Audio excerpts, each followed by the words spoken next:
Hivi ndivyo siku zote Kiboke tunavyozidi kuaminika, jinsi watu wanavyoziamini pavement zetu za kisasa. Aisee, hizi pavement tunajenga mahali popote pale. Yaani kama tunaweza kujenga hapa garage ambapo magari muda wote yanakuja, tena makubwa, mabasi makubwa. Hapo ni watu ambapo sisi Kiboke tunashindwa kujenga hizo pavement za kisasa.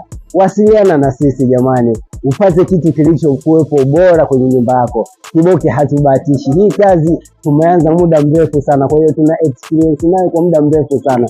Pia kuna wataalamu ambao wanaijua hii kazi kuanzia muda mrefu sana mpaka sasa hivi tumekuja kufahamika Kiboke. Kwa hiyo hapa ni mahali sahihi kabisa Kiboke Building kujenga na sisi hizi pavement za kisasa. Kwanza unapunguza gharama ya ujenzi, pili hizi pavement hazioteshi majani kabisa kwenye nyumba yako, tatu haya material yetu ni tofauti kabisa na yale ambayo wewe umeyazoea. Tunajenga kispecial zaidi. Tupigie simu muda wote tunapatikana, tufuatilie katika mitandao yetu ya kijamii ili ufuatilie kazi zetu tunapozifanya kuanzia mwanzo mpaka tunakuja kufanya conclusion kabisa ya kazi yako. Asante na karibu sana Kiboke Building Company.